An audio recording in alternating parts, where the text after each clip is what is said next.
Good afternoon, good morning, good evening, wherever you are. I'm Samuel Tumiwa. I am the advisor for fragile and conflict affected situations at the Asian Development Bank, and I will be the moderator for this session. We're really looking forward to the session 3.1 on harnessing the oceans. Small islands and big oceans, ocean states, sustainable harnessing of the vast resource supports economic growth and provides livelihoods and revenues beyond fishing licenses and vessel day schemes. This session will look at marine clean energy production with multiple co-benefits. Wave plus solar energy for small islands in Vietnam, marine solar for production of hydrogen, ammonia and methanol, and floating solar with aquaculture for energy and food security. We'll also have panelists who will talk about tidal energy and ADB's Healthy Oceans Initiative. To start our session today, we're very fortunate to have Ms. Ingrid Van Wees, who is the Vice President for Finance and Risk Management at the Asian Development Bank. She's responsible for the overall management of operations of the Office of Risk Management and the Controllers and Treasury Department. So anything financial is with Ingrid.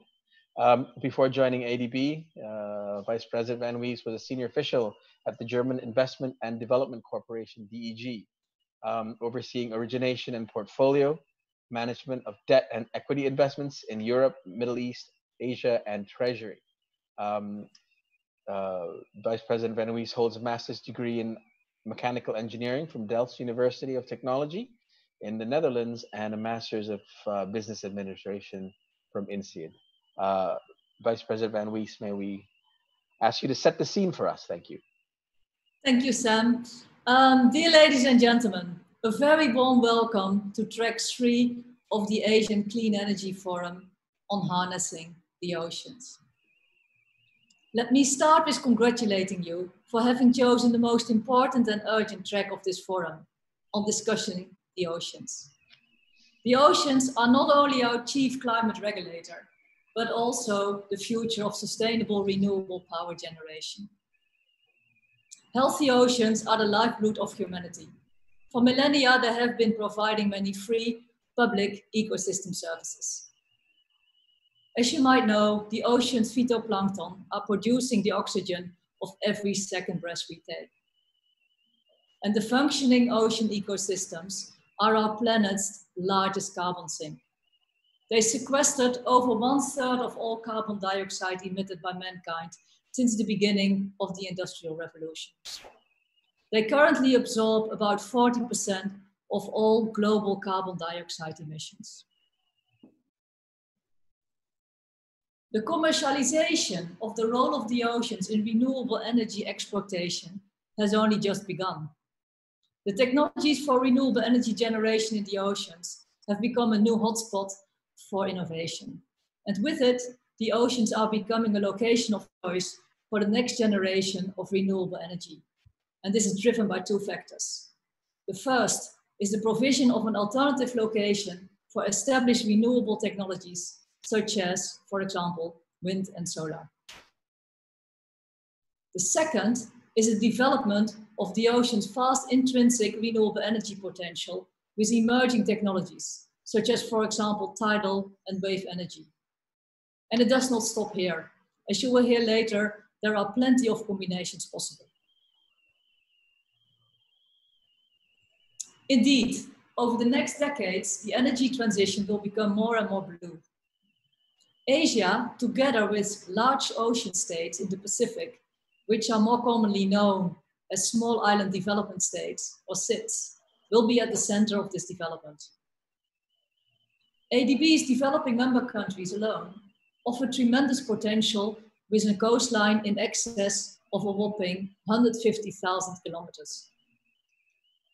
And it's therefore no surprise that in 2019, the Asia and Pacific region already accounted for 41% of offshore wind investments, and which is expected to expand even further. To kick off this track, I'll start with a tiny teaser of where we currently stand. First is offshore wind. It benefited in recent years from a dramatic decline in costs, driven by supportive government policies and impressive technological developments. such as large turbines and floating foundations. The International Energy Agency reported that the global offshore wind capacity may increase 15-fold and attract around $1 trillion of cumulative investment by 2040.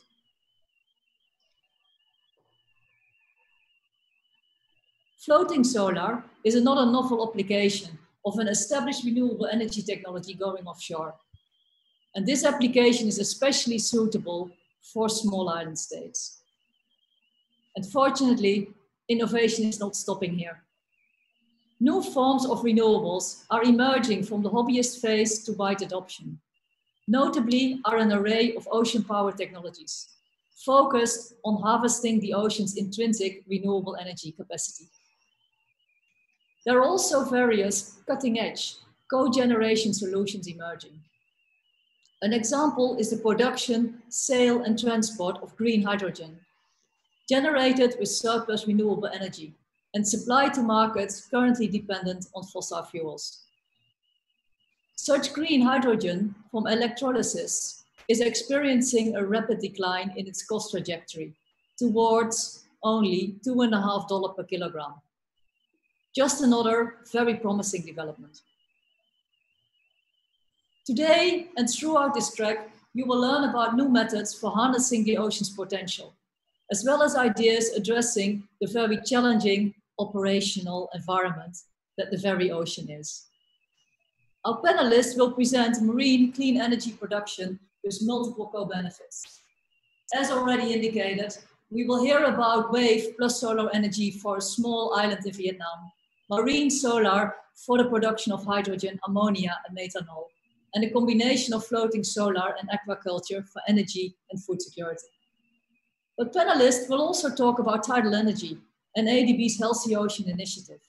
And this is where the blue economy meets the green economy, and possibly also the hydrogen economy. The solutions presented are important steps towards preserving ocean health. And it shows that with human ingenuity and diversity, there are practical and affordable methods available to combat ocean acidification. And with this, I wish you all a very invigorating couple of days ahead. Oh, sorry.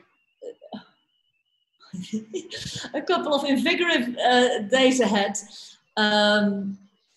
which will hopefully inspire you to contribute with all you have to the development of the blue economy.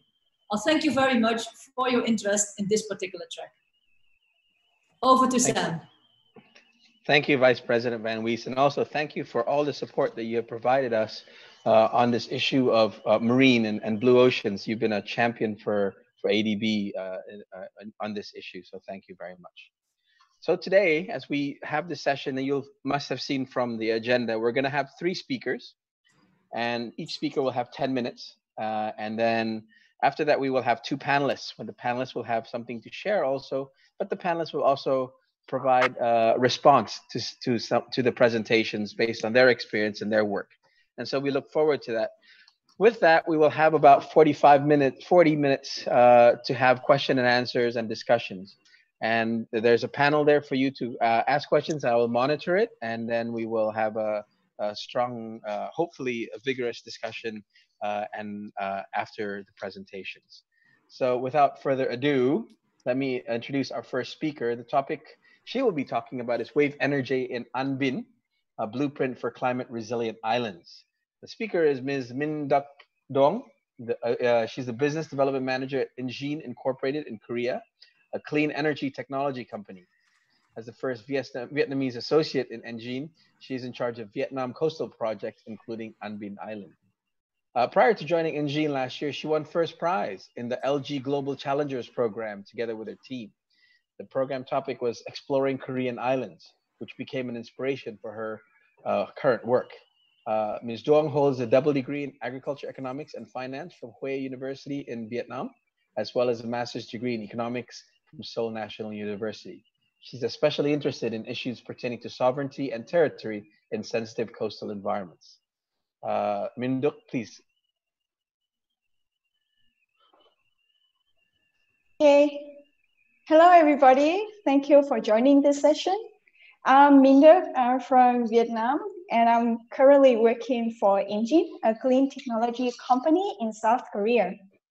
So in 2008, the oil price escalated due to the global financial crisis, which imposed a heavy burden on islands.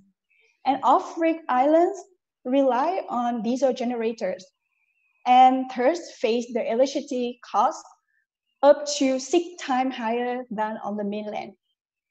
And Engine invented a solution, InWave, which is an onshore wave technology which meant to replace the diesel generator. So today I'm going to show you how Engine harness wave resources through InWave technology to power life in An Binh Islands.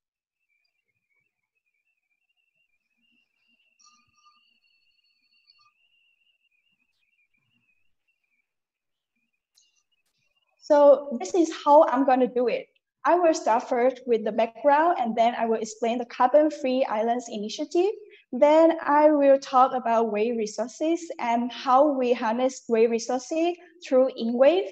And then finally, I'm going to explain why InWave in An Binh Islands is a blueprint for other remote islands to combine clean technology for a carbon-free future. Let's officially start with Vietnam. Vietnam has huge potential to develop renewable energy, not only wind, not only solar, but also ocean energies, wave energies.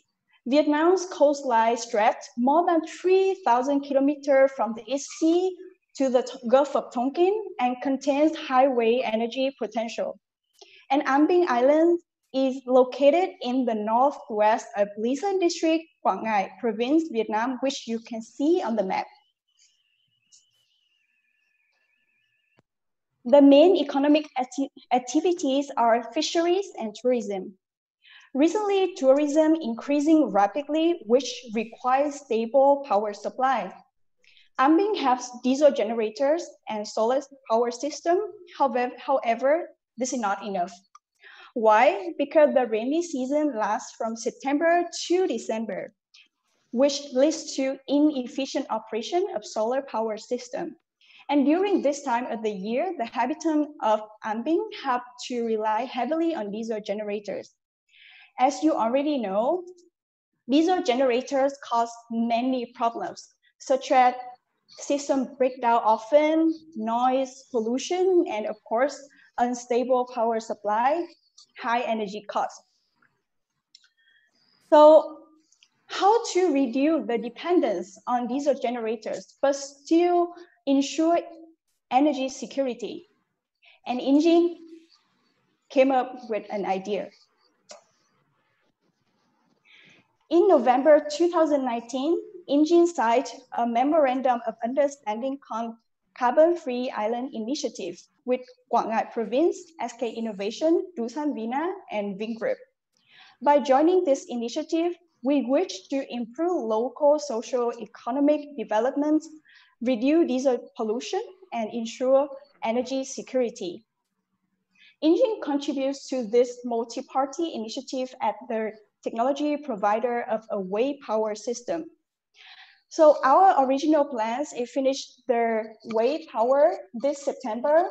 However, due to the spread of coronavirus and also because of the high wave season, our plan has to delay a little bit to the second half of 2021. So to harness the ocean energies around An Binh Islands, we studied estimation of wave resources here. The annual average wave energies is 7.67 kilowatt per meter, with the high wave seasons from October to March. So you can see when wave is up, solar is down. So wave can complement solar. And so next low season, we will start our construction for wave power plant in An Binh Island. And you can see here our technology, InWave technology. There are three elements the container on the breakwater, buoy on the seaside, and connecting ropes. The containers is power take-off system. Buoys collect energies, and then this energy is sent through connecting ropes.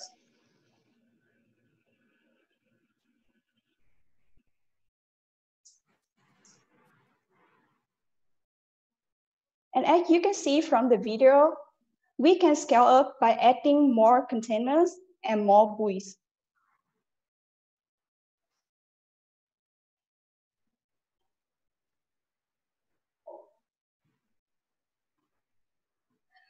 And based on the demand of power in An Islands, we decided to install one module medium-sized InWave with the capacity of 50 kilowatt. Our technology is reliable because the technology readiness level is TIL7 based on Korean Development Bank technology evaluation report. And also InWave technologies was developed to collect the energy from all directions, not only simply up and down direction. And InWave technologies is an onshore converter which allow lower cost. So lower CapEx equals easy market entry. This technology is also suitable for off-grid and microgrid like An Islands or other remote islands. InWave technologies do not only reduce the burden of cost or the burden from diesel generators, but also reduce CO2 emission. The ocean energy is the most efficient energy for CO2 mitigation. So estimation CO2 reduction in An is 55 tons CO2 per year. And InWave technologies is environment friendly. We are avoiding installing in the coral reef area, and also InWave is installed on the breakwater of cliff, which can prevent erosion. And also no threat for wildlife. As you can see from the pictures on the right side, like the safe interaction between wildlife and our device.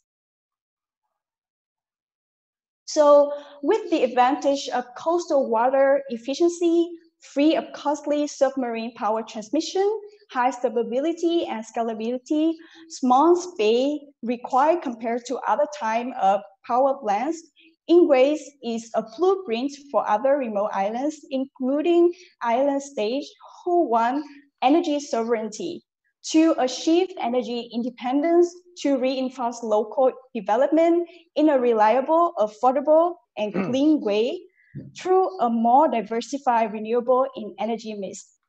Thank you for watching, and I hope you enjoy the rest of the event. Thank you very much, Ming. That was very good, very interesting on the technology. And so, and you kept in time, so thank you very much. May I ask the technical assistance person, Pete, for us who are presenters, can you show the main slides onto our screen so we can see them and follow the presentation again also, because I can't see it. Thank you very much. So for the next presentation, we will it'll be, the title is Mashup, Marine Solar to Hydrogen, Unlimited Potential. The speaker is Mr. Lambert. He's an advocate for regenerative ocean economy initiatives. He is a former admiral in the UK Navy with extensive experience on the high seas. So with this, Admiral Lambert, the floor is yours. That's very kind of you. Good afternoon, everybody from a very sunny UK. And thank you for the excellent presentation, Min-Duc. You've already picked up my point, which is that the future is already here. It's just not evenly distributed, which is in fact what William Gibson, a science fiction writer, said back in the 1990s. I slightly change it to the technologies already here. It's just not evenly distributed, and you're doing something about distributing it. I also really enjoyed listening to the Vice President's introductory remarks about our world's environmental threats and the huge amounts of untapped potential that is in our blue economy. I've become a blue economy proponent over the last few years, and absolutely passionate about it, and a big fan of what the bank is doing to develop it. So with no further ado, and mindful that Sam will beat me up if I run out of time, I just want to touch on what NLA International does, not as a big sales thing, but to point out the breadth of our activity across the blue economy. We use satellite assets to tackle illegal fishing. We're developing some smart connected fish farm ideas using modern technologies, and right at the R&D end of the scale, we're using terrestrial systems and quantum technologies to bring terrestrial backups to global navigation satellite systems. So the backup to GPS that we worry about to give accurate position, navigation and timing at sea and ashore. And also, obviously, we help innovative offshore renewable companies go to market. Quite often we're challenged about why we deal with this breadth of subjects. But for me, the excitement and the opportunity is what lies between the traditional conventional blue economy sectors, such as shipping and ports and harbors and oil and gas and so on. How do we find new synergies where we pull these sectors together and benefit from perhaps a different, more combined approach? One of the things that, and I'm just hoping this is going to come up, problem or solution, that should say now, I do worry that we talk about the ocean in terms of problems. We're always talking about commercial fish species that are being extracted at biologically unsustainable levels. 600 million people are close to being flooded as sea level rises. Coral reefs are going to die out by 2050 unless we really do something about addressing the problem. And these are all major issues, and lying underneath the blue economy is this: it's a given that we are going to sustain. We must do something to address what we've done to our seas and oceans, and we must do something to sustain them. So that's an absolute given. That's a standard that we work on in the blue economy. But also, without doubt, they are our untapped resource. They are what's going to produce the energy to power our civilization in the future. And I would argue they will how we will defeat climate change when we understand them. But we must break out of these conventional silos that I mentioned earlier if we're going to achieve that. So we heard from Minduk, brilliant. Here's a load more examples. Top left, the first grid-connected wave power station in Australia. We can harness energy from the waves, as you can see in the middle there. Here's a floating wind farm off Scotland. Down to the right there is an ocean energy thermal converter, and in the middle is a tidal energy array. But bottom left is my absolute favorite. How about combining wave, wind and solar in one solution? To me, that's a complete no-brainer. I could see that in the North Sea, I could see that in Asia. And actually what I would do is bolt a few fish farms onto it and do something about aquaculture, and perhaps even regenerate some of the fish stocks that we've seen deteriorate because of commercial fishing. So these could be protected zones where fish stocks are renewed. So as I said earlier, the future is here. The technology, it's already here. But we're not actually capitalizing on it. We're seeing lots and lots of technology, lots and lots of opportunities, but they're not being developed. And here from the International Energy Agency Sustainable Development Targets, you can see we're far below the growth of 23% required per year. Here's the challenge, but here is also the opportunity. So why aren't we seizing that opportunity? And I think, first of all, it's the silos issues. How do we look at co-location of opportunity? And secondly, perhaps the biggest barrier is there's only a limited need for renewable energy near to the generation sites in the large ocean states that Sam and the VP referred to. There isn't a huge population there. You generate lots and lots of renewable energy, and then where does it go? You can't transport it. It's very difficult to transport it. So creating a new market where excess marine renewable energy is converted to exportable hydrogen could unlock the financing required to get this moving and address this exponential curve, as you see on the slide. I'm just going to go off slightly off tack, if I may, because I do feel very passionate about local mixed use spaces. This idea of using the seas and oceans and complex sea basins as a multi-use spaces. We should be using the locally generated energy to carry out regenerative works to reduce ocean acidification, create livelihoods, clean the oceans, and so on. Reefs come in many different forms. We could do something to help those. Advanced marine aquaculture output could really generate something like 100 times our global seafood consumption. And then on top of that, provided COVID goes away, we can do something about ecotourism as well. And there's so many autonomous solutions coming into service these days that we can use those to make this, to reduce the impact on the environment and to make it safer for people to work in the blue economy. But actually, we really must look at this as a holistic blue economy approach. So that's allowed me for going off just for a second, if I may. Coming back then to the marine renewables market, Indonesia, we heard Min Duc talking about Vietnam. Indonesia has got a plan.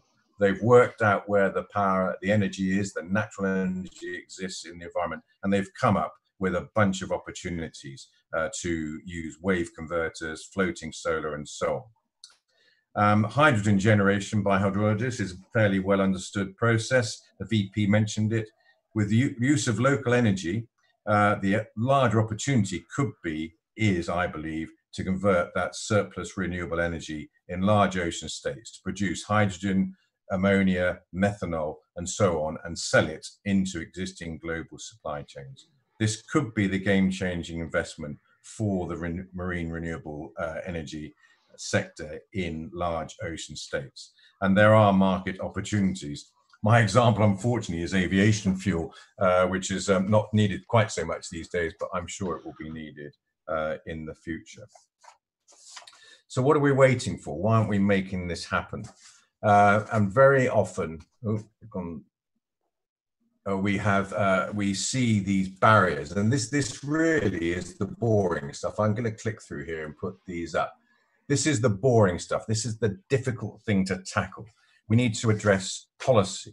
And this is a chance for these large ocean states, the key supplier of these future hydrogen sources, to bring weight into policy instruments. In the regulatory environment, South Korea has shown that what kind of swift interventions are possible with their energetic support of their offshore wind sector through their renewable portfolio standard scheme, which requires large generators to produce a minimum proportion of their power to satisfy the requirement by purchasing renewable energy certificates. That's a lot of boring stuff, but the point is that you can regulate to incentivize. What we're really talking about here is big money, the financial blocker. To make this happen in large ocean states, we've got to get money in there, which means we've got to make this circular business model work. And that will get the confidence to flow through the market. And it's going to have to be done over 10, 15, 20 years. And finally, the technological one. I would argue technology is pretty much cracked, but clearly we've got to keep it spun up. We've got to keep it on the edge, and we've got to get mass behind it as well to be able to sustain the sort of 10 to 15 year I envisaged, 10 to 15 year solution that I envisage. Last slide, you'll be pleased to hear, Sam, before you machine gun me. So increasing complexity or opportunity. Here's the multi-use action plan. I love this. This is from the Muses project in Europe, run over the last couple of years. It either looks like a really good solution, it's all been sorted out and planned, or it's a total mess. And they've captured this in the same slide. It's a very complex sea basin environment. If I go back to the days when I used to navigate as a midshipman in the North Sea, there used to be 20% more navigable sea space then than there is today. And that's because all of this sort of infrastructure is offshore. It needs the marine spatial planning, the coordination, the sharing of knowledge and the sharing of opportunity to ensure that it works to the benefit of the states that have the joy of this blue economy ahead of them. And so we need to make sure that as we tackle the complexity of this environment, we bring more opportunity and not conflicting competitive solutions or environments. So I think the biggest winners are going to be large ocean states. Have you seen the next slide? Yes, there we go. The biggest winners are going to be the large ocean states, where grant funding could be used to jumpstart really substantial long-term gigawatt programs. And we're starting to see the modeling of these solutions. Based on current system costs, 1,000 megawatts of marine solar, we're saying marine solar to hydrogen, it could be just straight marine renewables to hydrogen, should be possible with less than a $5 billion investment. And the countries and the industrial partners who manage to embrace this opportunity will be in the vanguard of developing the future blue economy that the VP referred to. Sam, that's me complete. Thank you everybody for listening to me. A real pleasure to talk to you from what makes a change, a sunny day in the UK. Thank you very much, Nick. I learned a lesson once. I was talking to somebody. I was once posted in Washington for ADB. And I was talking to somebody and he had introduced himself as, I think, Jeff or Jim. And then I kept calling him Jeff or Jim. And then the person next to me, he might introduce you as Jeff or Jim, but you always call him General so-and-so. So I will always call you Admiral Lambert, I guess is the way it should be done. But thank you for your presentation. It was very wide ranging and really appreciated. You gave a good view. And I really like the term you used, circular business model. Because the issue with renewables, of course, is storage. And if you can't store it and move it, you can do other things with it and make other things. And that's, I think, a very good thing. Yeah, the point you also made on policy and regulations, the boring stuff you call it, is also the most important things, because without that, the financing will not come. And so thank you very much for highlighting those things. And we'll share the questions when they come. So the next speaker, will be, sorry, I've lost my, will be on a unique solution for floating solar. It's called the Ocean Sun by Ara Glersen, Director of Asia for Ocean Sun Private Limited. Let me just change screens here. Ara is the Director of Ocean Sun and is responsible for their pilot installations in ASEAN, as well as developing the company's efforts in the region. His work includes business development for future projects, project management, technology development, and supply chain for the solution. Ara, the floor is yours. Thank you very much, and good morning, good afternoon, and good evening to everyone participating from around the world. It's a pleasure to be here and talk to you today about our floating solar solution. And I'm also very grateful for ADB to be given this opportunity to present. Let's see if I can click here. Yes, we have a large and growing need for energy worldwide. There is less and less deployment space on land that is available, and we have 71% water bodies on the planet, so it's a good combination if it's possible to deploy some of this energy on the water bodies and not use up a valuable land space. There is a certain shortcoming in the current major designs for floating solar, that they are not structurally equipped to realize the potential of floating solar, and it goes in terms of robustness and in terms of weather conditions and otherwise. So we in Ocean Sun feel that we have a solution that can deploy more floating solar to more places and both cover the needs of renewable clean energy to places where we don't obstruct land and areas that can be used for other things, and do this at a very low cost and low operational expense way. We are a technology provider, meaning that we are providing technology to develop the local areas. We do not ourselves develop projects, but we are interested, of course, in partnering with whoever needs to have affordable and stable solar energy at their location. So this will include then both rivers, near shore spaces, hydropower plants. And we have a very robust solution, so it has the possibility to be deployed pretty much anywhere, short of sort of open oceans, very high waves.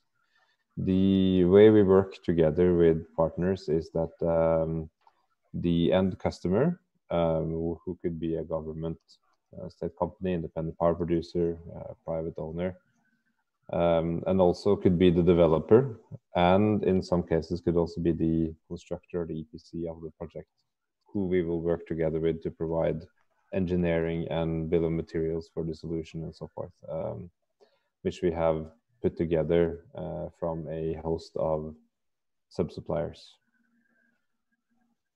Our sort of engineering package then includes both the mooring drawings, the details and such for a location.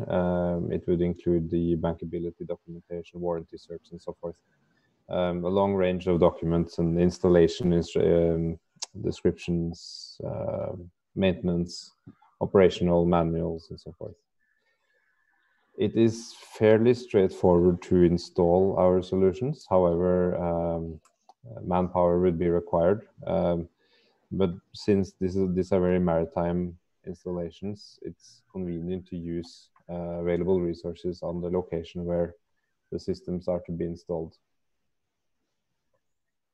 Here are some examples of our previous installations, starting from the top left, the first system we installed. The circular structures are as they are because we have derived the robustness of the technology from the aquaculture installations of fish farming. And these circular HDPE pipe pens has been tried and tested for decades in sort of quite harsh environments of the Norwegian coast and then also of the Scottish coast, Chile, Argentina and so forth. But instead of having a big net with fish inside, we line the HDPE circular pipe with a hydroelastic membrane and install solar panels on the top of the membrane. The membrane itself is very space convenient because we can fit 4,000 square meters of this, which is enough to install 0.65 of a megawatt of solar power in one container. And comparing this to alternatives of shipping pontoons or other sort of structural elements for installation means that we have you know, a tenth of the shipping and logistics costs. The size of the installation also means that we get a lot of structural stability, so we can use very strong moorings, and it is then possible to put these systems on very challenging locations. The two lower systems here are basically test sites where we do comparison to conventional floating solar systems to have a third-party documentation of output and such. We have a passive cooling on the solar panels because of the sea temperature below that goes through the membrane and then onto the panels. So we basically operate our solar panels at the sea temperature, giving a higher performance, even though we are lacking the angle that is common to have on solar panels to point them towards the sun, so to say. The solution has been in development for 3 years now, where we have engaged a variety of different technology institutes to certify and validate the engineering and design of the system, both for bankability reasons and also for sort of projections of long lifetime, which is needed in the solar industry. So we have a statement of conformity from the NVGL Maritime on the design premise and the structural integrity of the solution towards waves, winds, currents, and so forth. Usually these HDPE rings support fish farms with a huge net inside, which is full of barnacles and seaweed and stuff, and thousands of tons of fish. So the structure itself is very stable regarding any sort of marine environment.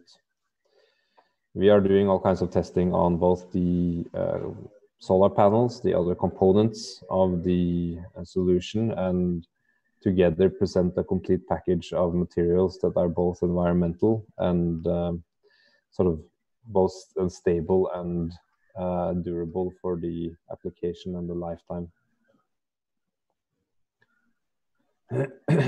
The combination of the solution together with all the materials here gives us the lowest theoretical cost of floating solar installation, because we use the lowest amount of materials to float each panel. The size of the systems gives it a very robust platform, as mentioned.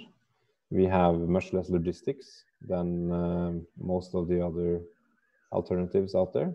And it's a very straightforward and fast installation without any nuts and bolts and screws and other components. It's a lot of rope tying, it's a lot of carrying, it's a lot of putting things in place.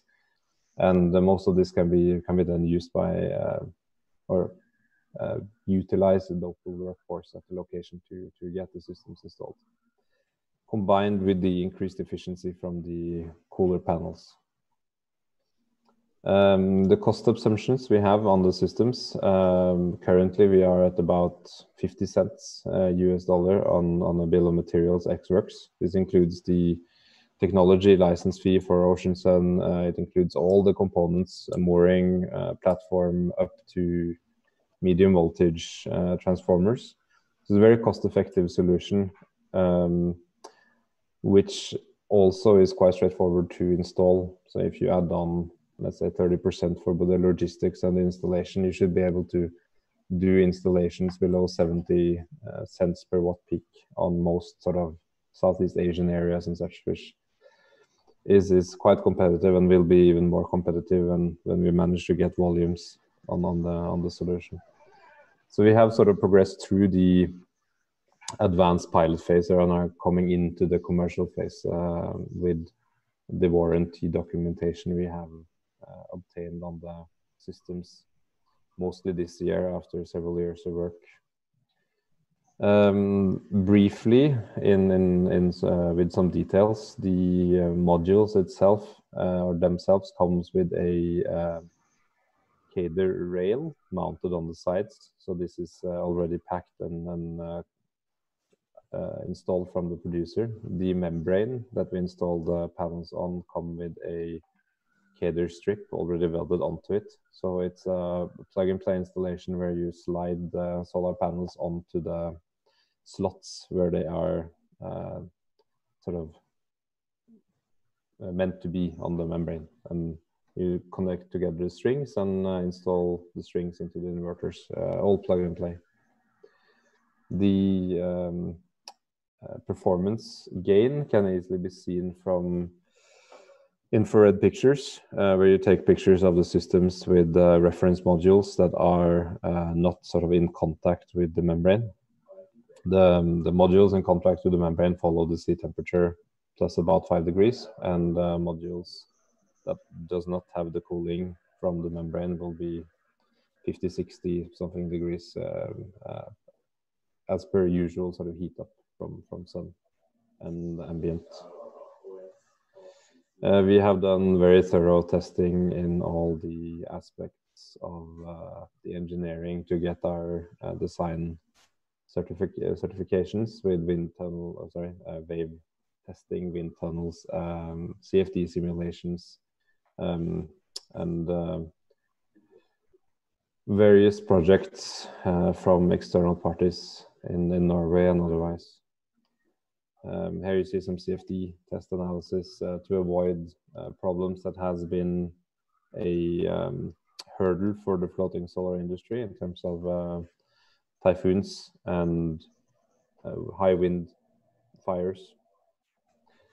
We have an interesting feature with the panels. Since they do not have any thermal cycling, we have not been able to prove any degradation of the solar panel on the 3 years that we have done testing. So this might be a very sort of big selling point in the future if the system can sustain the power output without having the traditional degradation curve. But it is too early yet to sort of have concrete data on how this will turn out long term. We have talked briefly about packing density, but the membranes can be wrapped very neatly in containers, and HDPE pipes are a commodity and used for water pipes pretty much anywhere. So you will always find the local extruder of the pipes themselves. Finally, for completing the engineering package on the solution, we have spent quite a bit of time to waterproof and basically optimize the engineering on the solar panel together with GCL to have a solar panel with junction boxes on the front and a triple water ingress protection. So we have these junction boxes and the electronics from the panel protected from all sides, basically. And in terms of installation on the membrane, we have the MC4 contacts protected in a conduit that sort of pops up from the membrane itself to keep the contacts that could be a weak point Pete, can you hear me? out of the water. That, yes, final slide is scalability. The platforms themselves are up to 650 kilowatt peak currently, but that increases all the time with more powerful or more higher output solar panels. And the solutions can be aggregated like like big water lilies on a pond, so to say. These big circular structures can be put next to each other to make pretty much any size of system. And that was the presentation I had for you today for floating solar and the options that the Ocean Sun can supply. Thank you very much. Thank you very much, Ara. Very interesting presentation, because I think, you know, I've seen floating solar pilots in South Korea, but it's been a few years now, and I think your design is very different. So, so I think they're very interesting, and I think I already received some questions that I will forward to you, and we will get to them in the question and answer session. Now we move on to the part where we go to our panelists who themselves are experts, and they have something to share, but they're also going to provide a reaction to the first three presentations. The first panelist, and I really want to thank him for being part of this, is Trey Williams. Trey is in Arlington, Virginia right now, so it is 2:45 in the morning for him, so thank you very much for being with us. Trey is founded Verdant Power, a New York-based company, in 2000, and Anchor Coalition, a project of the Ocean Foundation based in Washington, D.C. in 2016. He is currently serving on the Renewable Energy and Energy Efficiency Advisory Committee to the U.S. Secretary of the Department of Commerce. We also have Deborah. Deborah is an environment specialist at the ADB Sustainable Development and Climate Change Department, and altogether a very cool person. Her office is just across the way from mine. Her work is focused on boosting ADB's ocean health and the blue economy programs. Prior to ADB, she was with the New Zealand government and several NGOs. So I can call on Trey now to have a few words. Thank you, Trey. Thank you, Sam.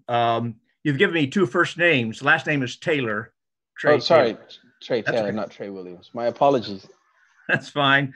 I thought the presentations were excellent, and all of these technologies could be working closely together. And since the ocean energy industry is in sort of its nascent stage, let me talk a little about what my company's been doing, and then tidal power sector in general. And so, as mentioned, I've been working at this for 20 years. We were the first to put in a grid-connected array of tidal energy turbines in the tidal strait right in New York City, alongside Roosevelt Island. And it's called the East River, but misnamed. It's a tidal strait that connects Long Island Sound with the Atlantic Ocean. And we're now on our 5th generation system that'll be going in this year, which will reach a technology readiness level of 9. And that's what pleased me so much about INGEN, in Duck's presentation, talking about her wave technology at TRL 7. To me, this is really important for all of us technology providers to pay close attention to the rigors of the TRL steps. And so with that in mind, let me share more about, and the potential for tidal power globally is probably about 120 gigawatts, anywhere from 120 to 250 gigawatts of potential tidal power. And amongst all of us technology providers, and there's probably about 12 of us around the world, 2 of us here in the United States, 1 in Canada, but also 9 of them in Europe, Spain, UK, France. And so what we've all been working toward, and this is what's really important, and especially from those that have money to invest, is at the end of the day, it's not how many megawatts you have installed, it's how many kilowatt hours that are being delivered, which is based on technology development and advancement that focuses on maximizing system power performance, increasing availability and reliability, and reducing project costs. Now, and so that takes time. And according to the Electric Power Research Institute and Sustainable Energy Authority Ireland, for any working in infrastructure technology, it takes on average, going from a working prototype to commercialization, 12 years.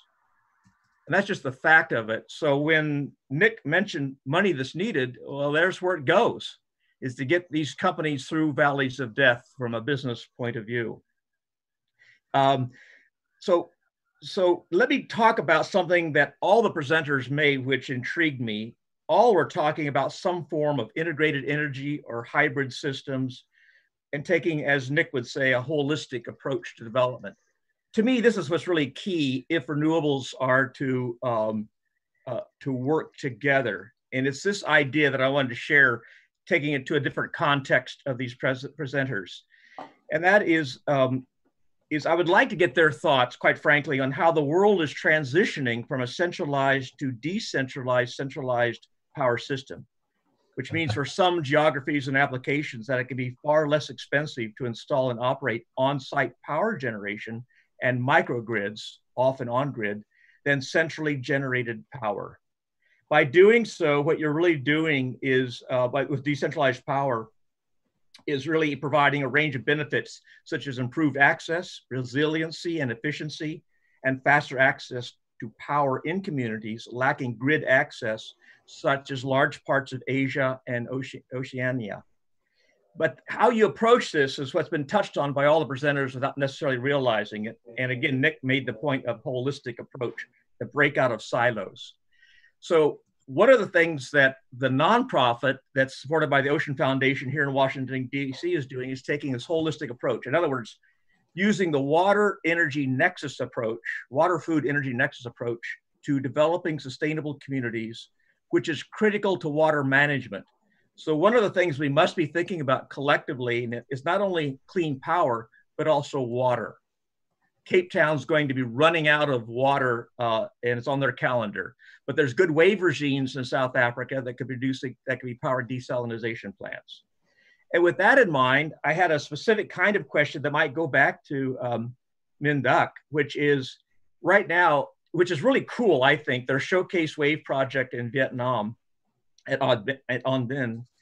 But besides just offsetting the diesel gensets that are currently there, has any thought been given to conducting what we would call a cost-benefit economic analysis for additional power? That is, what is the solar power potential of that island, along with what is the wave regime potential for that island?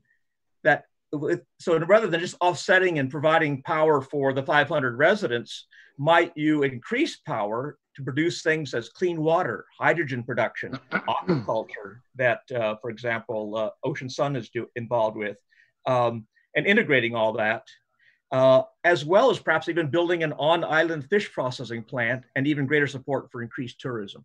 So this is sort of the bigger context of how all these technologies could be working together in a holistic approach as we get a move on with climate crisis at hand. So those are my thoughts, Sam. Back to you. Thank you, Trey. Thank you very much for giving some good context on there. Deborah, did you have any responses or questions there?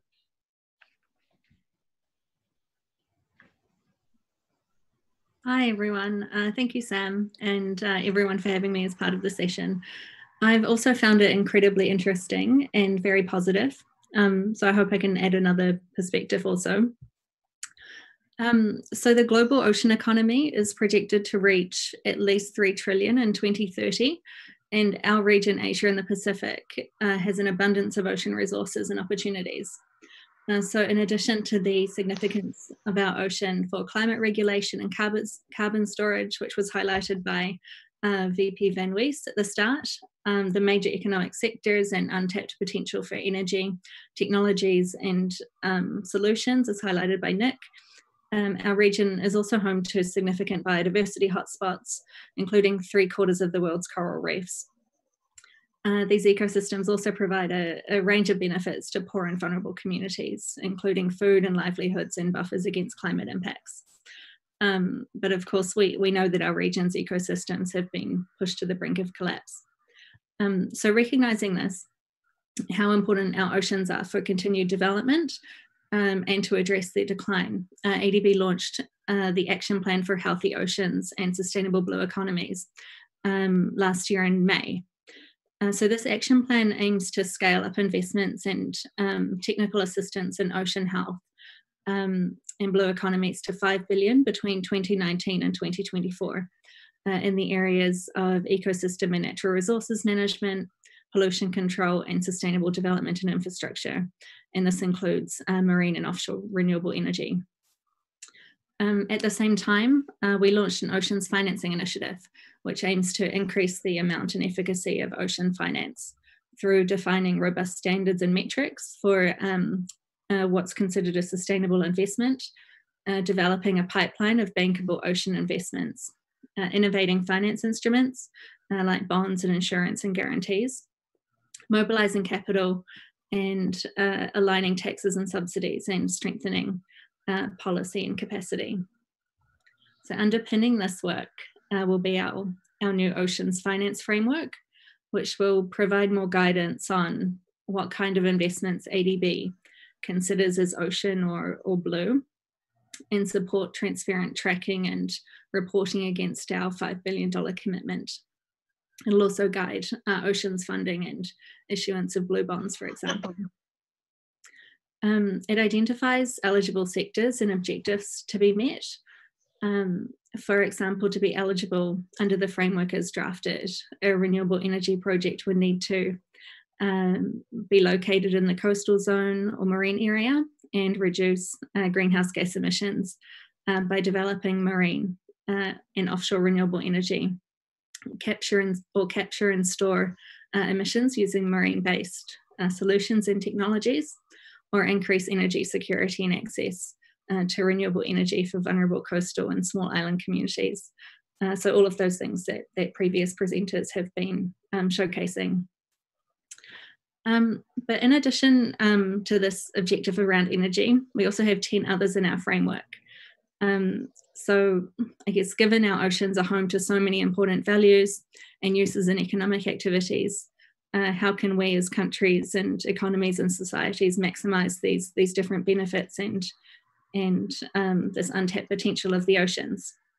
So I just wanted to go a bit more into marine spatial planning as a governance tool, as especially relevant to this session, which Nick highlighted in his presentation, along with exciting opportunities of mixed use activities, as did Ari, and Trey finally with the highlighting the water, energy and food security nexus as well.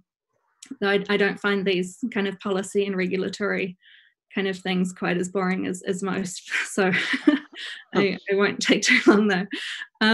So marine spatial planning, it's a practical way of creating a more rational use of marine space through a process of analysing and allocating space and time distribution of activities in marine areas so that we can maximise the different outcomes and balance different demands in an open and planned way. It's an integrated process that brings together the different sector-based plans and policies. It's based on science and best available information, and it's participatory and engages with communities and different industries, and it looks to the future. So the output is a spatial management plan that usually has a 10 to 20 year horizon, and it's implemented through like zoning maps and permitting systems. So it's like a city plan or land use plan. About 70 countries in the world already have these plans, including many in Asia and the Pacific, have started or have some form of plan. In some countries, they're required by law. So all in the EU will need these spatial plans by 2021, whereas others are following less formal processes. So I just really wanted to highlight these because they have a lot of benefits, including for biodiversity and ecosystems, but also to the economy and private sector and the energy sector. So they help to really identify and reduce potential conflicts between human activities and nature, but also between sectors before they can become problems. For example, by avoiding progressing a potentially high impact energy project within the migratory route of a species that's critically endangered or supports an island's tourism sector, or as both. But they also identify compatible uses within the same area, like floating solar and aquaculture, or floating solar and a benthic protected area.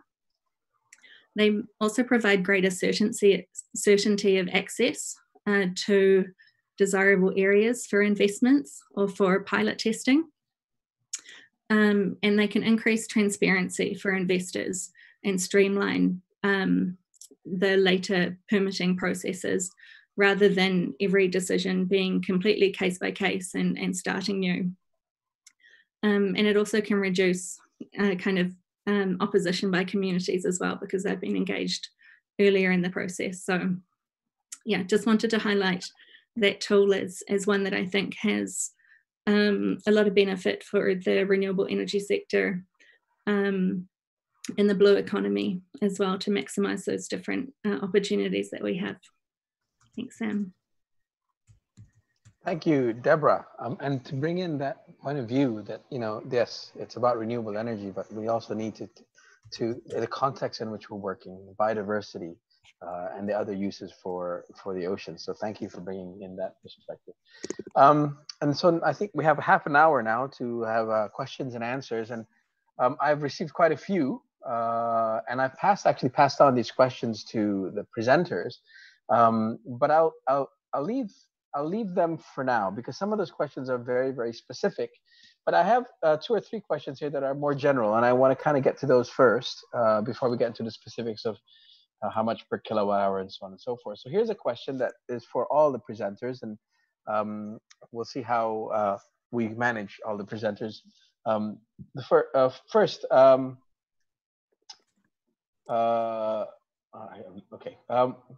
What are the main issues, challenges that you have encountered working with governments? Okay, so if anybody has any specific examples on that.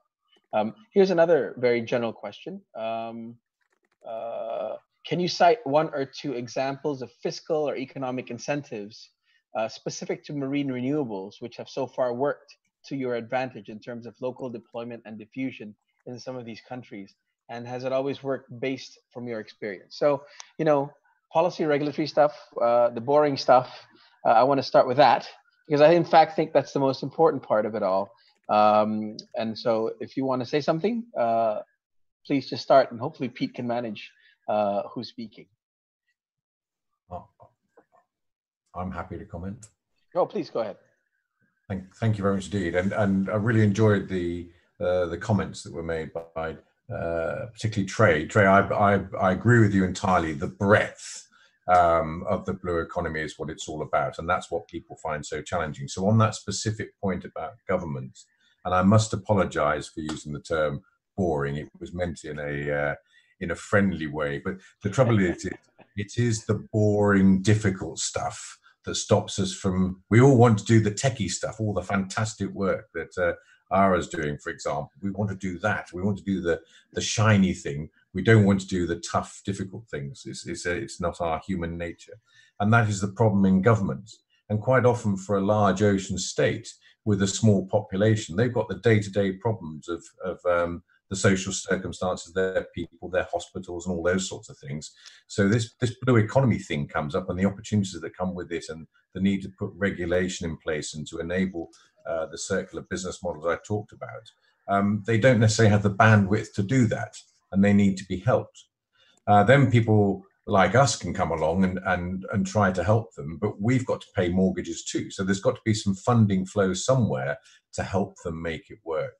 And I think it's a mixture of those sorts of barriers. It's this, there's this understanding, this thinking across the sector.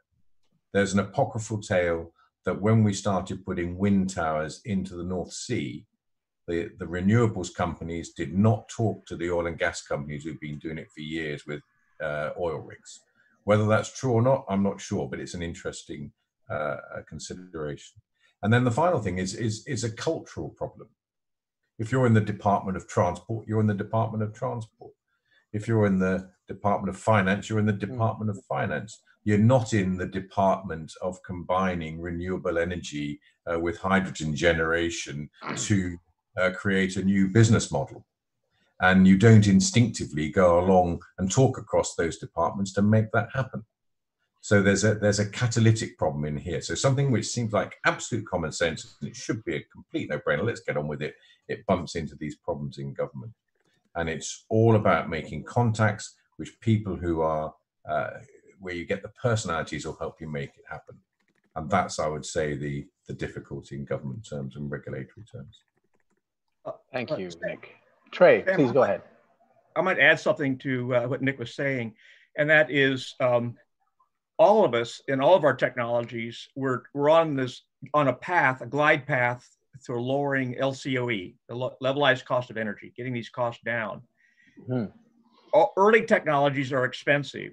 And so what many countries did, like Canada, Nova Scotia, or the UK, they had, and this is how wind and solar took off, is that they had economic incentives, production tax credits, feed-in tariffs, things like that offset the high cost. And then part of the path of getting LCOE down is getting more megawatts installed. So the more you get into mass production, the costs start coming down. But initially, you need that upfront money to get through that passage. Here's the rub, though. With COVID-19, economies all around the world have been turned upside down. So where's this money going to come from, quite frankly, especially for developing countries where they're going to have recovering economies, quite frankly. But it's really important for those recovering economies to be put into clean energy to battle climate crisis, because it's only going, without doing so, it's only going to lead to more pandemics. And so that's the challenge that's before all of us in all of our sectors in ocean energy. Anybody want to add? Ara, Deborah, Minduk, especially in the finance question. But if not, I will go and go to the questions we have that are specific to the various presentations. And the first one, Minduk, are you there? That goes to you. What are the InnoWare technology modules installed? Where are the technology modules installed, and how long have they been operating? Another question to you is, what wave resource is required for the wave technology to be financially feasible versus the replacement of diesel generators? So what type of wave? And then how long can the cables for the wave technology, how long can the cables be for the wave technology systems? Being over to you. Oh, thank you for your questions. So we have Jeju demonstration plants in Jeju since 2015 with their capacity of 50 kilowatt. And the module size can be adapted to local wave resources. So we can change the module, depends on the local wave resources. And for the questions about the cables, actually it's not cables. we don't have undersea cables, but we do have connecting ropes. And we need to change the ropes every year or every second year based on the wait period. However, we expect the rope technology improvement, so it will last us use more than 2 years in the near future. And also replacing ropes is not really expensive, it's cheap because it's not cables. They just not electric, but mechanic ropes. Okay, thank you very much. So it sounds like the kinetic energy is captured through the buoys, you say, but the actual generation takes place on land, so you don't need the cables? Yes. Okay, sorry, I couldn't see the presentation from where I was because it was very small, but thank you. Thank you for answering those questions. The next question I have is for Nick Lambert. And this is a good one. Which technology is owned by your company? Also, any interest for Indonesia? This is coming from Jonathan Wijaya, head of private engagement for the British Embassy in Jakarta. So it's good. You're going to have you already have an agent that's wanting to move your wares in Indonesia. Nick, over to you. Thank you very much indeed. And thank you, Jonathan, for the question. The answer is we have some IP. A lot of it is around situational awareness. And I'm delighted that you've made an approach for Indonesia, because we're in the process of talking with Indonesia. And I would love to have a conversation with you, please. We are looking at an early conversation around a situational awareness platform for the Natuna Islands, based initially on fisheries management, but very much leading on from what Deborah was saying about marine spatial planning, an ability to monitor the area of the Natuna Islands, which are to the northwest of Sarawak, to better understand the state of their environment. That was that baseline of the marine environment that I mentioned in my opening remarks, so that we can assess what can it be used for in terms of renewable energy, aquaculture, better managed fisheries, marine protected areas, all those issues. What activities can take place in that area? What situational awareness do you need to enable you to understand it, assess it, do the valuation, which was one of the questions that came up. I think Trey raised the issue of valuing. What is the value of that environment, and how can we extract socioeconomic benefit from it whilst maintaining and ideally improving the environment? So I've got huge interest in Indonesia. We're doing a range of projects around the Middle East, in particular, as an example, a project on situational awareness for fisheries management in the Philippines, which is designed to help us understand the interaction, the difficulties of encroachment between commercial fisheries and artisanal municipal fisheries, as they're called in that region. Thank you very much. Also, as an Indonesian, you're most welcome to go to Indonesia, because we need all the help we can get. So thank you very much. And now a few questions for Ocean Sun, and there's quite a few here. And I've passed them on to you earlier, but you can quickly answer them. And I think some you may have actually answered already in your presentation. But here, let's go with that. What are the wind strength and wave heights that the Ocean Sun can survive?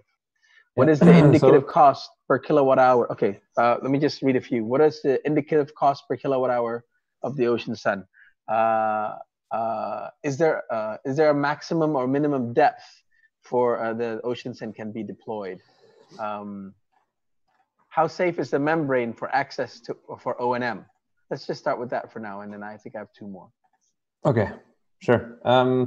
In terms of the robustness of the platform, the largest pilot we have is on a hydro dam reservoir in the Philippines, and this has a vertical elevation of about 50 meters every year, so the system moves up and down. And at the same time, the area is also exposed to typhoons. So we have a typhoon class 4 rating on wind speed, which is about 280 kilometers an hour, and so this has been tested. So we're not sort of concerned about wind, since the platform is flat and sort of doesn't catch any wind. The waves shouldn't be more than a few meters before they start sort of splashing over the edge and into the system, which is not great at times. But we have had the systems out for winter storms in Norway for a few years, where we have had several like 3-4 meter waves. And even though the systems sort of survived it, it's not particularly good to have that kind of stress long term. The cost for the system, as indicated in the presentation, is on a bill of materials level about 50 cents. And then you have to add your logistics and any taxes and installation. So in the Southeast Asia area, for instance, we anticipate being around 70 cents US dollar per watt installed. Good. Safety. Safety is yes. It's perfectly fine to walk on the membrane and do maintenance and install panels and such. If there's any electrical, or if there would be any electrical issues, the first thing you would see is an inverter alarm. And it is also possible, of course, to equip yourself with rubber boots, insulation gloves, and also have a measurement device that you can probe if there's, say, if it just rained and it's now sunny and there is an inverter failure and you're going onto the mat, you can check if the water is electrified with a instrument. Yeah. Another question for Ocean Sun. Generally, what is the additional cost for OS systems against conventional land-based PV? Do you have an answer for that, Are? Well, yeah, I was trying to illustrate the cost.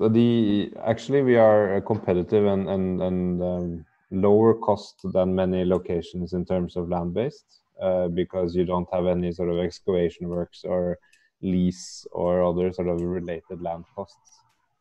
So we sort of, with some volumes in the near future, we aim to be competitive to any installation, be it floating or land-based. Okay, good. Thank you. Can you? Yeah, these two next questions. Can you detail the electrical connection for the panels to the inverter? I don't know if you want to get into that level of detail. I can do that very quickly because we have a partnership also with Huawei that makes very convenient string inverters for a solution. Okay. So basically, you connect together all the panels as a string, as you would do in any other PV system. Yeah. And all the strings are directly terminated straight to the inverter without any DC combiner boxes or other sort of majigger in the middle. These are glass frameless modules, so there's no grounding wires, there's no fuses, there's no components. It's just the strings going straight to the inverter. So you have to be quite close to land then, the floating solar? Not really, because you can put the transformers on floating barges and you can step up from inverter level AC to medium voltage AC and then pull that through, a few kilometers if you need to, of power cable to shore. Yep. There's a question also on the solar panels. They are relatively open without any glass protection. What are the safety measures taken to protect any micro fractures from wind or high seas? That's a good question. It's intuitively, it seems to be sort of a weird location to install solar panels, but it's actually much more comfortable for the panel to be on our membrane than to be suspended on the roof, for instance, with clamps and around the module edge. The support it gets from the membrane is under the whole surface, and there's no vibration, there's no thermal cycling, there's a sort of continuous support. So it's a very sort of comfortable place for the solar panel to be. The testing and the normal installation on the rooftop with micro vibrations and other sort of forces are much more detrimental long-term for the efficiency of a panel than it would be to be on the membrane and sort of slowly moving up and down with the waves. Thank you. So to those who are participating, I've just gotten the information from our technical team that we had 241 people in this session. So that's really, really good. This Clean Energy Forum has grown over the years, and a lot of it was, and we've always kind of maxed it out at about 1,200 people, simply because of space size. When we host it in the ADB conference center in Manila, you can't have more than 1,000 people. And then when we have breakout sessions, you can't have more than 40, 50 people in one of the rooms. So I understand we have about 3,000 people registered for this Clean Energy Forum, and we have 241 in this session. So that indeed is a big deal, and perhaps the virtual thing is in some way very good. I also want to continue to invite any broader questions that you might have to the panel, because the question and answers are still open. Perhaps I have one. What do you think, to anybody on the panel, what do you think these technologies will become, when do you think these technologies will become mainstream? And what are the key elements in achieving that, particularly in fragile and conflict affected situations? I say that because, you know, ADB, when we talk about FCAS countries, we're talking about 6 of the small islands in the Pacific, and we're also talking about the small island developing states. So, you know, and I think the common denominator there is often institutional capacity, governance capabilities to do projects. So which technology is ready to be deployed widely, say in the small island states in the Pacific? The ones that are there, of course, but also others that you think may be good. The question is open to the panel. I can take a crack at that. Please do. And let me go back to INGEN's approach, which I think is really smart, but a couple of things here. One is, one really has to take into account local marine engineering support that you get for installing. So that's really important. For us in the tidal power, for example, you see these behemoth machines being built in the UK, which require heavy lift vessels, and that's just cost prohibitive. So everything begins with how do you get costs down, but at the same time, where you begin. So I mentioned production tax credits, but again, INGEN's approach I think is smart in this sense. You could begin by replacing diesel gensets, where there's a high cost of oil subsidization. So you say to a government, rather than continuing to subsidize that, how about a little money up front to get things installed, and you don't have to subsidize it thereafter. So that could be a good way to get started, particularly in this part of the world that we're now talking about. So there's a thought to throw out to everybody else. That's a good point. Nick, please. I'd like to add to that. Trey, I must catch up with you in private. I love some of your ideas. Okay. I think also you said, when is this going to happen? And then you said, which technologies will it be? On the when, it comes back to the money. And I think in the blue economy at large, we're beginning to see the interest of the financiers coming in. We're beginning to see the interest of insurers coming into play, because this is the shift from what I call sea blindness to sea vision. All my career, we had admirals wringing their hands and saying they don't understand why we need navies, because they don't know what goes on at sea, and everything we transport goes by sea, etc., etc. But now we have sea vision. We can all buy data which will tell us what's going on in the sorts of parts of the world that Sam has just referred to. So we can see what's going on, and these big players are beginning to wake up to the opportunity. They're very alert to the climate change problem. There's a lot of awareness of the damage we've done to the marine environment. So there's some imperatives there, and I think the COVID fits into those imperatives as well. So that awareness is growing, and the conversation about the blue economy is much more mature now than it was 10 years ago. And then the second thing is some of the corporates are waking up to it. And just building on Trey's point, I think that some of the big hotel chains, which work in these wonderful parts of the world and have wonderful hotels, could be persuaded that there are better ways of getting renewable energy into their hotels in an unobtrusive way, which reduces the need on carbonaceous fuels and big diesel generators in the main port of the main city of these island states. So that's an example. And I think we've seen some wonderful examples of renewable energy technology which could be used in those environments. Thank you, Sam. Yeah, thank you. Anybody else? I want to add something? Sam, I can add something, not to jump in front of anyone. Just to highlight on the need to identify these blue economy opportunities and the flow of finance.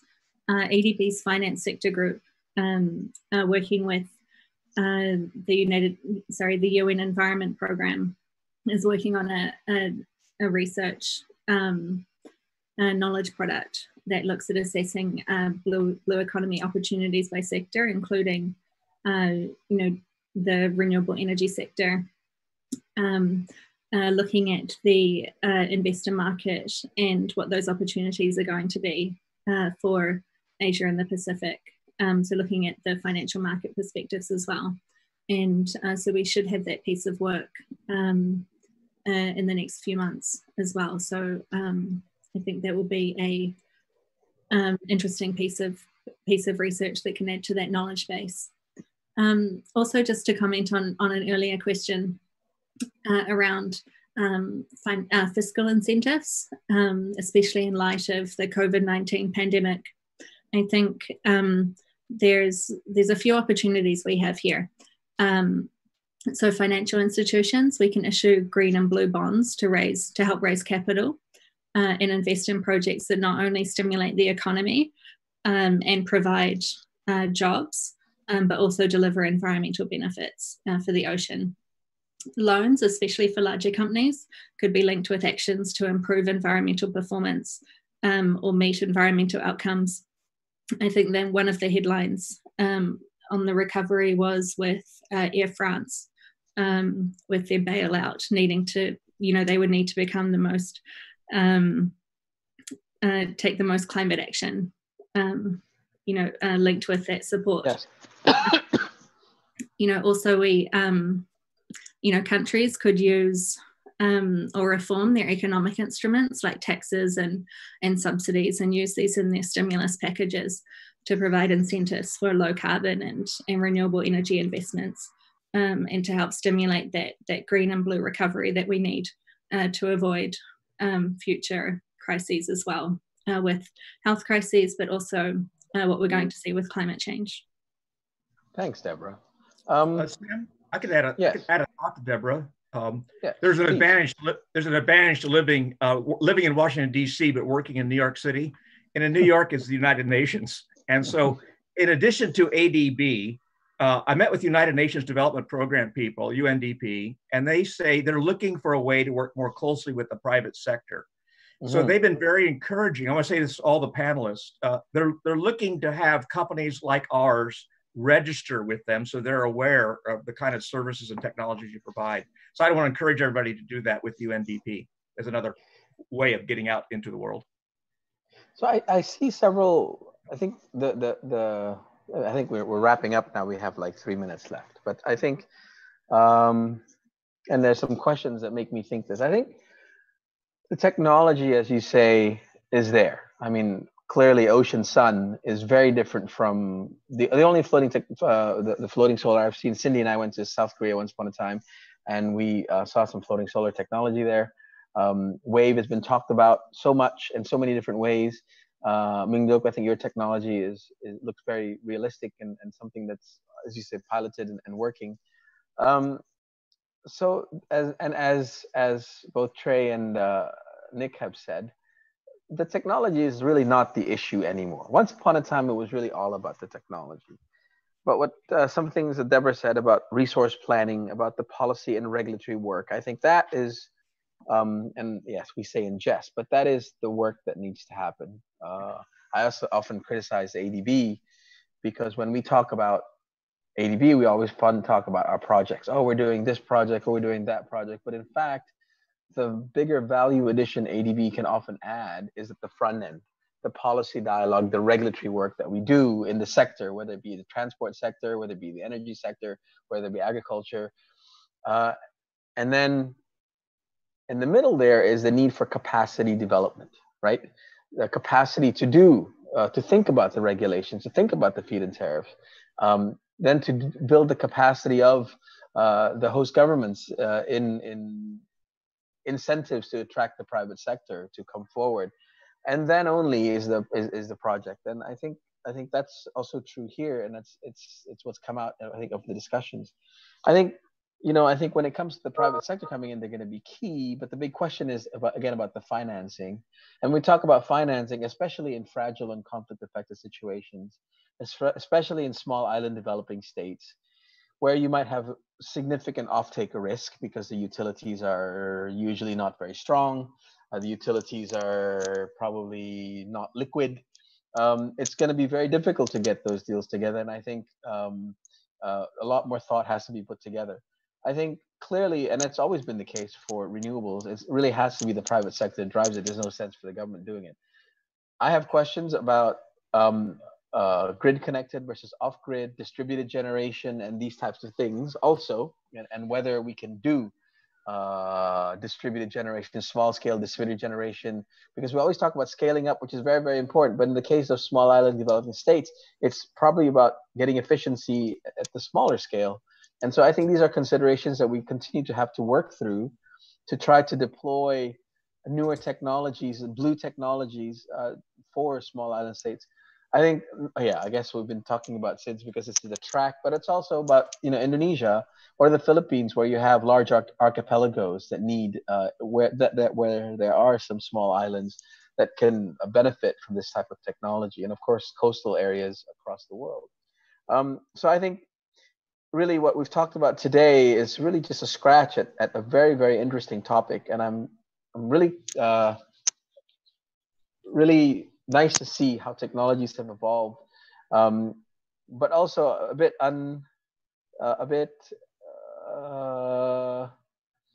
discouraged that not more has been has come across with regard to policies and regulations and tariffs, and how we can bridge the gap with the private sector and financing is very, very important. Those are my thoughts, and I think we've hit the time of. I think we have 1 more minute left. Are there any other thoughts that the panelists might have? And I also want to invite Cindy Tiangco, who is one of the chairpersons of this track, to have her thoughts. She's been quietly sitting here. One of the things we do is we have a backup moderator, just in case I keel over with a heart attack. At least the show will go on. So if anybody has final thoughts, and Cindy, I'll have leave the final word to you. Thank you. Well, thank you so much, Sam. I didn't quite expect this, but thank you everyone for what has been a very interesting session. I learned a lot from all of your presentations, and I think VP in her scene setting was really spot on when you said this is an invigorating session, and I think we look forward to a lot more developments and mainstreaming many of these technologies in the future, particularly for those that are most vulnerable in FCAS and in SIDS. And I believe moving forward with this track, you will see more examples of how we can, as ADB and as developers, ensure that we actually protect and benefit the most vulnerable. So thank you everyone, and congratulations. Okay, thank you everybody. And usually we clap and then there's a big send off, but thank you very much for all the panelists for preparing your presentations, for sharing your time, morning, afternoon, evening, middle of the night. Thank you very much. Thank you especially to all the participants, the 241 of us. And somebody even texted me that there were 4,000 people registered for the Clean Energy Forum this year. So thank you all very much. I hope, one of the other things, I hope that we didn't get to some of the questions, but I hope that in the website platform, you can get in touch with each other. And I think one of the most important parts of the Clean Energy Forum is the networking that we do amongst ourselves, that we get to know each other. That's the part that I think we're missing from having an in-person event. But thank you very much. And I hope, and I think people's contact information are going to be made available there. So thank you, and hope we'll meet sometime soon. Thank you, Sam. Thank you, everybody. Thank you. Have a good day. Thank you, everyone.